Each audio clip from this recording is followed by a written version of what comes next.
Bagaimana jika dunia yang kita tinggali tidak berjalan seperti biasanya? Dari hal paling kecil hingga hal terbesar di alam semesta, semuanya bisa berubah drastis hanya dengan satu kemungkinan. Sebuah perubahan sederhana bisa menggeser arah kehidupan, bahkan mungkin mengubah nasib seluruh umat manusia. Mari kita telusuri bersama. Bayangkan setiap kemungkinan dan ikuti perjalanan ini sampai akhir. Karena mungkin saja jawaban dari pertanyaan itu akan mengubah cara kita melihat dunia. Bayangkan sebuah malam yang tenang di Bandara Internasional Kuala Lumpur, tanggal 8 Maret tahun 2014. Ratusan orang dengan berbagai tujuan berkumpul di sana. Ada yang bepergian untuk urusan bisnis, ada yang ingin pulang ke keluarga, ada pula yang sekadar memulai petualangan baru. Di antara mereka, 239 orang akan naik ke dalam sebuah pesawat besar, Malaysia Airlines MH370, yang dijadwalkan terbang menuju Beijing, Tiongkok. Pesawat ini adalah Boeing 777-200, salah satu pesawat penumpang paling canggih dan paling aman di dunia pada masanya. Pesawat yang dikenal kuat, berkapasitas besar, dan dipercaya oleh banyak maskapai besar di dunia. Dengan teknologi navigasi modern, sangat sulit membayangkan pesawat ini bisa hilang begitu saja. Malam itu, Kapten Zaharia Ahmad Shah, yang berusia 53 tahun, duduk di kursi pilot. Ia adalah pilot senior dengan pengalaman ribuan jam terbang. Di sampingnya, First Officer Farouk Abdul Hamid, seorang kopilot muda berusia 27 tahun, yang baru saja akan menyelesaikan pelatihan terakhirnya. Mereka berdua bersiap membawa ratusan nyawa melewati perjalanan malam menuju Beijing. Di kabin penumpang, ada orang-orang dari berbagai negara. Sebagian besar warga Tiongkok, puluhan orang Malaysia, beberapa dari Australia, Indonesia, Prancis, India, hingga Iran. Mereka semua memiliki kisah, harapan, dan tujuan masing-masing. Tepat jam 0:41 dini hari, waktu Malaysia, MH370 lepas landas. Lampu-lampu kota Kuala Lumpur perlahan mengecil di kejauhan, tergantikan oleh gelapnya langit malam. Semua terasa normal. Suara mesin pesawat terdengar stabil, dan komunikasi dengan menara kontrol berjalan lancar. Beberapa menit kemudian, pesawat mencapai ketinggian jelajah, sekitar 35.000 kaki. Ini adalah fase paling tenang dalam penerbangan, di mana pesawat meluncur stabil di udara sekitar jam 1:19 dini hari. Terdengar komunikasi terakhir dari kokpit MH370 ke menara pengawas lalu lintas udara. Sang pilot dengan suara tenang berkata, "Good night, Malaysian 370." Itulah kata-kata terakhir yang pernah terdengar dari pesawat ini. Sesaat setelah itu, pesawat keluar dari jangkauan radar sipil dan menghilang. Bayangkan suasana di ruang kontrol. Petugas yang semula menganggap penerbangan ini berjalan normal, tiba-tiba menyadari ada yang aneh. MH370 tidak muncul di layar radar mereka. Komunikasi pun terputus. Awalnya, mereka berpikir ini hanya gangguan teknis, sesuatu yang biasa terjadi dan bisa segera kembali normal. Namun menit demi menit berlalu, pesawat itu tak kunjung muncul lagi. Waktu terus berjalan. Pagi menjelang, penumpang yang seharusnya sudah tiba di Beijing jam 6:30 pagi, waktu setempat, tak pernah sampai. Di Bandara Beijing, keluarga penumpang menunggu dengan cemas. Papan pengumuman yang seharusnya berganti menjadi arrive, tetap menampilkan status delayed, hingga akhirnya berubah menjadi cancelled. Malam itu, penerbangan MH370 tidak hanya hilang dari radar, tapi juga membuka salah satu misteri terbesar dalam sejarah penerbangan modern.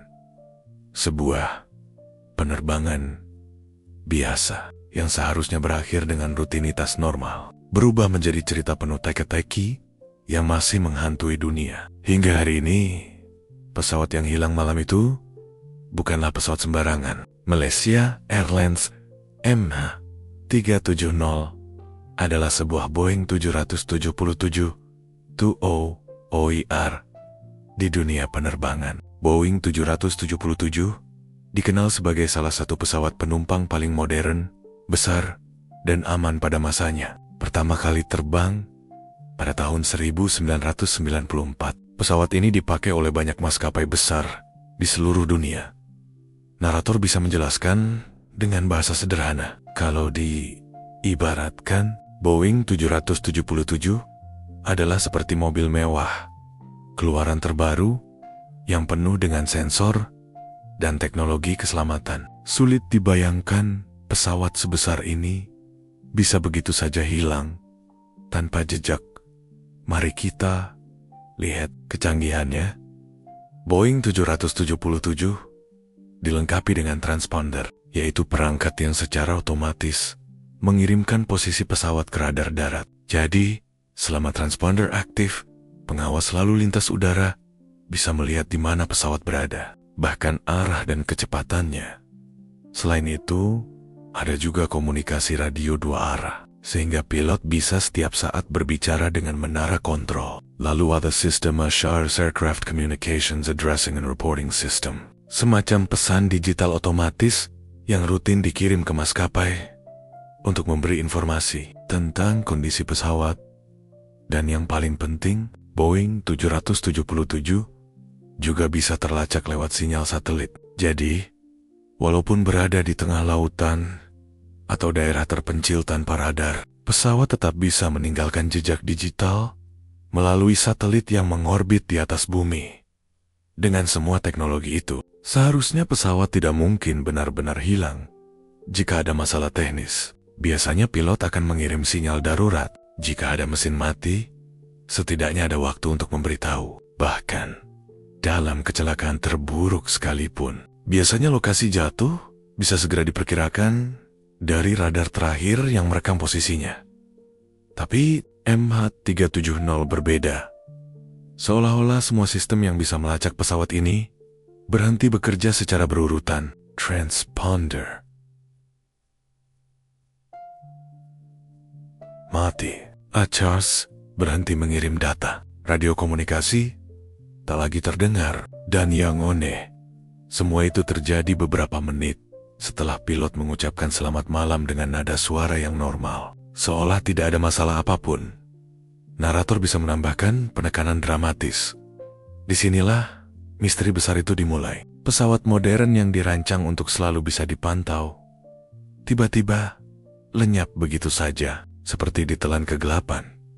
Apalagi MH370 bukan pesawat kecil. Panjangnya lebih dari 63 meter, sayapnya membentang hampir 61 meter, dan bobotnya bisa mencapai 300 ton saat penuh bahan bakar. Mustahil benda sebesar ini bisa hilang tanpa meninggalkan jejak jelas. Inilah yang membuat dunia tercengang. Bagaimana mungkin sebuah pesawat raksasa dengan ratusan penumpang, teknologi canggih, dan jalur penerbangan internasional bisa lenyap tanpa sinyal darurat, tanpa peringatan, tanpa lokasi pasti? Pertanyaan ini membuat semua orang, mulai dari ahli penerbangan, pemerintah, hingga masyarakat biasa bertanya-tanya, apakah ini sekadar kecelakaan atau ada sesuatu yang lebih misterius di balik hilangnya MH370? Setelah lepas landas dari Kuala Lumpur dan terbang stabil di ketinggian 35.000 kaki, semua berjalan normal. Komunikasi antara pilot dan menara kontrol berjalan lancar. Tidak ada tanda-tanda darurat, tidak ada laporan gangguan. Namun sekitar jam 1:19 dini hari, waktu Malaysia, terdengar komunikasi terakhir dari kokpit MH370 kepada menara pengawas di Kuala Lumpur. Sang pilot dengan suara tenang dan tanpa nada panik mengucapkan kalimat sederhana, "Good night, Malaysian 370." Itulah kata-kata terakhir yang pernah terdengar dari pesawat ini. Hanya beberapa detik setelah itu, sesuatu yang aneh terjadi. Transponder pesawat dimatikan. Apa artinya? Transponder adalah alat yang memberitahu radar darat, posisi pesawat, arah, dan kecepatannya. Jika transponder mati, maka pesawat tidak lagi terlihat di radar sipil. Bayangkan seperti GPS di ponsel kita ketika dimatikan. Orang lain tak bisa tahu di mana posisi kita berada. Yang lebih mengejutkan, pesawat tidak langsung jatuh. Justru, radar militer Malaysia masih sempat mendeteksi MH370. Dari radar itu terlihat, pesawat tiba-tiba berbelok tajam ke arah barat meninggalkan rute aslinya menuju Beijing, dan malah kembali melintasi semenanjung Malaysia. Narator bisa menegaskan dramatis. Bayangkan, pesawat yang seharusnya terbang lurus ke utara, justru berbalik arah. Seperti dikendalikan dengan sengaja. Pertanyaannya, siapa yang mengendalikannya? Dan mengapa? MH370 bahkan sempat melewati Pulau Penang, kemudian meluncur ke arah Laut Andaman. Semua ini berlangsung tanpa ada satupun komunikasi dengan menara kontrol. Seolah-olah pesawat memilih diam dari dunia luar. Disinilah kebingungan mulai muncul. Jika ini adalah kegagalan teknis, mengapa pesawat masih bisa terbang sejauh itu dengan rute yang begitu teratur? Jika ada kebakaran atau kerusakan parah, seharusnya pilot mengirim sinyal darurat. Tapi kenyataannya, pesawat justru berbelok dengan jalur yang terlihat terencana. Skenario lain pun muncul. Apakah ada seseorang di dalam kokpit yang dengan sengaja mematikan sistem komunikasi, lalu mengubah jalur penerbangan? Ataukah ada peristiwa mendadak yang membuat seluruh awak pesawat tidak bisa berkomunikasi? Tapi autopilot terus membawa pesawat ke arah lain hingga sekitar jam 2:22 dini hari. Radar militer Malaysia kehilangan kontak dengan MH370. Setelah itu, pesawat benar-benar lenyap dari semua radar, baik sipil maupun militer. Yang tersisa hanyalah tanda tanya besar. Di mana MH370 berada? Apakah jatuh di perairan dekat Malaysia? Ataukah masih terus terbang ke arah yang tidak diketahui? Ketika MH370 resmi dinyatakan hilang, dunia langsung bergerak. Bukan hanya Malaysia sebagai negara asal penerbangan, tapi juga puluhan negara lain ikut terlibat. Mengapa? Karena hilangnya MH370 bukan sekadar kecelakaan penerbangan biasa. Pesawat ini membawa 239 orang dari 15 negara. Dampaknya bersifat internasional, sehingga banyak negara merasa bertanggung jawab untuk membantu pencarian. Awalnya, fokus pencarian berada di Laut Cina Selatan, sesuai rute penerbangan. Seharusnya MH370 terbang lurus ke Beijing. Jadi, logika awalnya, jika pesawat jatuh, pasti berada di jalur tersebut. Kapal-kapal penyelamat dan pesawat militer segera dikerahkan. Namun, hari berganti hari, tak ada satupun tanda, tidak ada sinyal darurat, tidak ada puing yang mengapung. Lautan yang luas itu hanya menyajikan ombak tanpa jejak MH370. Kemudian, radar militer Malaysia memberikan kejutan baru. Pesawat ternyata sempat berbelok ke arah barat, melintasi semenanjung Malaysia, lalu menuju Laut Andaman. Informasi ini membuat pencarian bergeser dari timur ke barat. Bayangkan betapa kacaunya situasi ini. Ratusan kapal dan pesawat yang sebelumnya mencari di Laut Cina Selatan, kini harus berpindah ke wilayah yang sama sekali berbeda. Narator bisa memberi penekanan, seolah-olah MH370 sedang bermain petak umpet dengan dunia. Setiap informasi baru justru semakin memperluas wilayah pencarian. Tak lama, data satelit Inmarsat menambahkan lapisan misteri lainnya. Dari sinyal ping otomatis, ditemukan bahwa MH370 masih terus terbang selama berjam-jam setelah hilang dari radar. Arah terakhirnya menunjuk ke Samudra Hindia, bagian selatan salah satu lautan paling terpencil dan paling ganas di dunia. Ini membuat wilayah pencarian menjadi sangat luas. Dari Asia Tenggara, Samudra Hindia, hingga ke perairan selatan yang hampir tak terjamah manusia. Dalam sejarah penerbangan modern, Inilah yang kemudian disebut sebagai operasi pencarian terbesar dan termahal. Lebih dari 26 negara ikut membantu. Kapal perang, pesawat patroli, satelit, hingga kapal selam robot diturunkan. Peta dasar laut digambar ulang. Area pencarian dipetakan ulang. Biaya pencarian diperkirakan mencapai miliaran dolar. Namun, meski usaha begitu besar, hasilnya tetap nihil. Tidak ada badan pesawat, tidak ada kotak hitam, tidak ada lokasi jatuh yang pasti. Narator bisa menambahkan suasana emosional. Bayangkan betapa frustrasinya keluarga korban. Mereka melihat begitu banyak negara bergerak, begitu banyak teknologi digunakan, tapi tetap tidak ada jawaban. Seolah-olah pesawat itu benar-benar menghilang dari muka bumi. Pencarian EMHA 370 akhirnya menjadi simbol dari keterbatasan manusia. Di era satelit, GPS, dan teknologi modern, sebuah pesawat raksasa bisa saja hilang tanpa jejak jelas. Dan semakin lama pencarian berlangsung, semakin banyak pertanyaan baru yang muncul.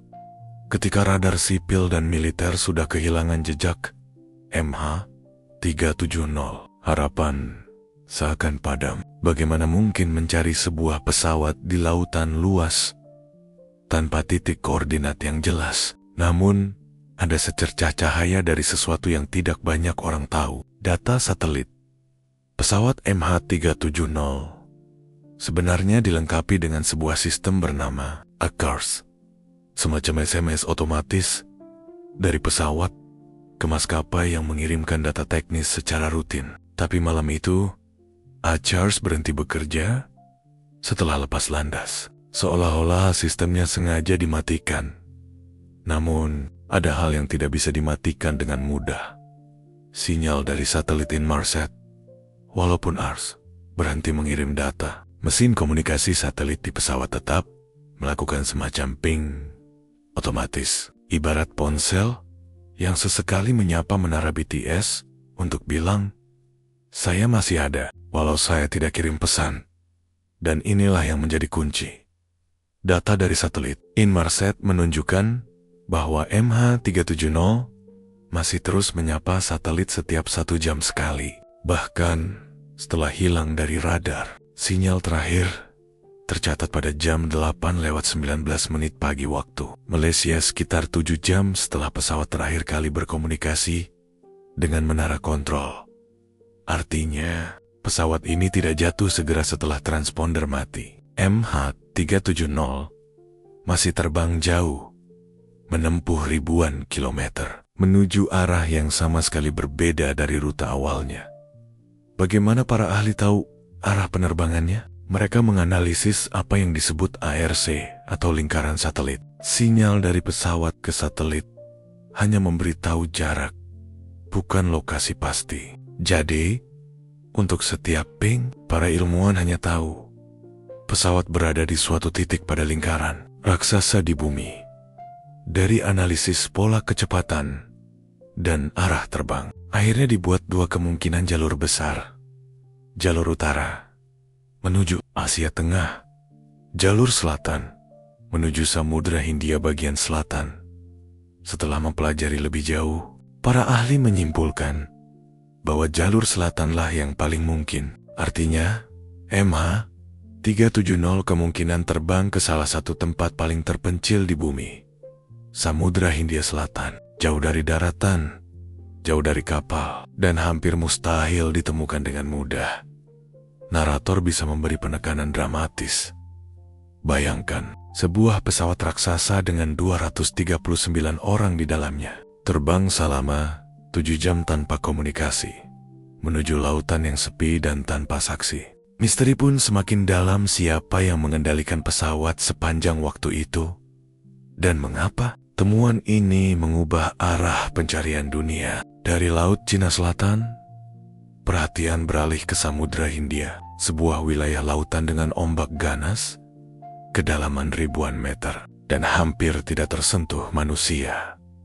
Namun, meskipun data satelit memberi petunjuk, tetap ada masalah besar. Lokasi persis jatuhnya pesawat tidak bisa ditentukan. Hanya perkiraan, hanya zona pencarian yang sangat luas. Setelah berbulan-bulan pencarian tanpa hasil di Samudra Hindia, banyak orang mulai putus asa. Keluarga korban merasa ditinggalkan. Media dunia pun mulai meredupkan pemberitaan karena tidak ada kabar baru. Seolah-olah MH370 benar-benar hilang di telan bumi. Namun, pada 29 Juli tahun 2015, lebih dari setahun setelah MH370 dinyatakan hilang, sebuah kabar mengejutkan datang dari Pulau Air Union, sebuah pulau kecil di Samudra Hindia, dekat Afrika.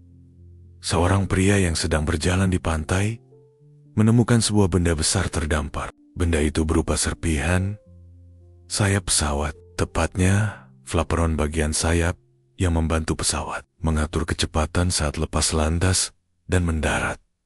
Pemeriksaan dilakukan, dan setelah tes laboratorium yang panjang, hasilnya jelas. Flaperon itu memang berasal dari Malaysia Airlines MH370. Inilah untuk pertama kalinya dunia mendapatkan bukti fisik nyata bahwa pesawat itu memang jatuh ke laut. Selama ini, pencarian hanya berdasarkan dugaan satelit, radar, dan teori. Tapi kini, ada potongan pesawat di tangan manusia. Penemuan flaperon itu menjadi titik balik emosional. Bayangkan perasaan keluarga korban. Ada harapan, sekaligus kesedihan mendalam. Harapan, karena akhirnya ada bukti nyata. Kesedihan, karena potongan itu juga menjadi pengingat bahwa pesawat yang membawa orang yang mereka cintai memang tidak pernah kembali. Setelah itu, pencarian puing dilakukan lebih intensif di sepanjang pantai timur Afrika dan pulau-pulau Samudra Hindia. Hasil, beberapa potongan lain ditemukan. Penutup sayap di Mozambik bagian interior pesawat. Di Madagaskar fragmen kecil lainnya di pantai. Tanzania dan Mauritius semua itu diyakini berasal dari MH370. Terbawa arus lautan selama berbulan-bulan bahkan bertahun-tahun. Namun, puing-puing ini hanya pecahan kecil dari pesawat sebesar Boeing ke-777, badan utama pesawat, kokpit, mesin, bahkan kotak hitam perangkat penting yang bisa mengungkap penyebab kecelakaan tidak pernah ditemukan. Narator bisa menekankan dengan nada reflektif puing-puing itu seperti bisikan samar dari samudra, memberi tanda bahwa MH370 memang jatuh, tapi tetap menyembunyikan rahasia terdalamnya. Bagi keluarga korban, penemuan ini terasa pahit. Ada kepastian bahwa pesawat tidak mungkin selamat, tapi kepastian itu juga tidak memberi jawaban penuh. Bagaimana bisa pesawat yang begitu canggih jatuh di tempat yang begitu jauh? Apa yang sebenarnya terjadi di jam-jam terakhir penerbangan? Ketika sebuah peristiwa besar tidak menemukan jawaban yang jelas, manusia cenderung mencari penjelasan alternatif. Hilangnya MH370 adalah contoh nyata. Karena bukti sangat sedikit, ruang kosong itu diisi oleh berbagai spekulasi, dari yang masuk akal hingga yang terdengar seperti cerita film fiksi ilmiah. Salah satu teori yang paling banyak dibicarakan adalah teori pembajakan. Beberapa orang menduga pesawat dibajak oleh pihak tertentu, mungkin kelompok teroris atau individu misterius, lalu diterbangkan ke lokasi rahasia. Ada yang percaya pesawat mungkin mendarat di pangkalan militer, tersembunyi di suatu tempat, dan disembunyikan dari dunia. Namun, masalah dari teori ini adalah tidak ada bukti nyata. Tidak ada pangkalan rahasia yang terbukti menerima pesawat sebesar Boeing 777 tanpa diketahui dunia luar. Teori lain yang tak kalah populer adalah campur tangan negara besar. Ada yang menuduh Amerika Serikat, ada pula yang menunjuk Tiongkok, bahkan Rusia. Konspirasi ini biasanya berangkat dari fakta bahwa MH370 membawa penumpang dari berbagai negara, termasuk sejumlah ahli teknologi, sehingga muncul dugaan ada misi rahasia yang menjadi alasan pesawat ditargetkan. Tapi sekali lagi, bukti nyata tidak pernah ada. Semua hanya berupa dugaan dan spekulasi di forum-forum internet. Ada juga teori yang lebih ekstrem. Pesawat ditembak jatuh secara tidak sengaja. Beberapa orang menduga militer suatu negara salah sasaran, lalu menutupi insiden tersebut. Teori ini muncul karena pernah ada kasus serupa, seperti pesawat penumpang Korean Air yang ditembak jatuh pada era Perang Dingin. Namun, jika benar ditembak jatuh, seharusnya ada puing besar yang ditemukan di lokasi kejadian. Faktanya, tidak ada bukti mendukung teori ini yang paling misterius. Sebagian teori justru menyoroti pilot itu sendiri. Kapten Zaharia Ahmad Shah, yang berpengalaman ribuan jam terbang, sempat dituduh sengaja mengendalikan pesawat keluar jalur sebagai bentuk bunuh diri. Analisis jalur penerbangan yang konsisten hingga ke Samudra Hindia dianggap mendukung dugaan ini. Namun, bagi banyak orang, tuduhan itu terasa terlalu menyakitkan. Tidak ada bukti kuat bahwa sang kapten punya niat seperti itu, dan keluarga maupun rekan-rekan pilotnya membantah keras tuduhan tersebut. Di satu sisi, teori konspirasi lahir dari rasa frustrasi. Dunia ingin jawaban cepat, sementara lautan hanya memberi keheningan. Di sisi lain, teori-teori itu juga menunjukkan betapa besar misteri ini mengguncang perasaan manusia. Yang jelas, teori konspirasi memang menarik untuk dibicarakan, tapi seringkali menyesatkan. Tanpa bukti nyata, semua itu hanya spekulasi. Namun, kita juga tidak bisa menutup mata. Fakta bahwa MH370 hilang dengan cara yang begitu aneh memang membuat pikiran liar terus berkelana.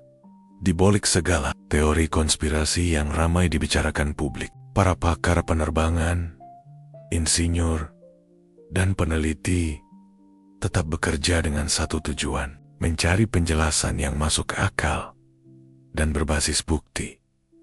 Salah satu dugaan utama adalah kerusakan teknis besar. Beberapa ahli berpendapat mungkin terjadi kebakaran di kabin elektronik atau mesin pesawat. Kebakaran bisa membuat sistem komunikasi mati, lalu asap membuat pilot dan penumpang kehilangan kesadaran. Dalam skenario ini, pesawat mungkin terus terbang dengan autopilot sampai akhirnya kehabisan bahan bakar dan jatuh di Samudra Hindia. Namun, jika benar terjadi kebakaran besar, seharusnya ada tanda-tanda darurat atau upaya pilot mengirim sinyal SOS. Nyatanya, tidak ada komunikasi darurat sama sekali. Hal ini membuat skenario kebakaran sulit diterima bulat-bulat. Teori lain yang dibahas adalah dekompresi kabin. Bayangkan, jika tekanan udara di dalam pesawat tiba-tiba hilang, penumpang dan awak akan kehilangan kesadaran dalam hitungan menit. Autopilot bisa saja terus membawa pesawat terbang lurus selama berjam-jam sampai bahan bakar habis. Skenario ini menjelaskan mengapa tidak ada komunikasi. Mungkin pilot dan awak sudah tidak sadarkan diri. Tetapi, anehnya, jalur penerbangan MH370 menunjukkan beberapa manuver rumit seperti berbelok tajam kembali ke barat yang sulit dijelaskan jika pesawat hanya berjalan otomatis sejak awal. Karena itu, sebagian ahli berpendapat bahwa seseorang di kokpit sengaja mengendalikan pesawat. Data radar menunjukkan belokan tajam yang tampak terkontrol, bukan gerakan acak. Bahkan, pesawat sempat melewati jalur udara internasional tanpa terdeteksi radar sipil, seolah-olah ada seseorang yang sengaja memilih jalur untuk menghindari pengawasan. Narator bisa menekankan, bagi sebagian pakar, ini bukan kebetulan. Jalur penerbangan MH370 terlihat seperti pilihan yang sadar, bukan akibat kerusakan teknis semata.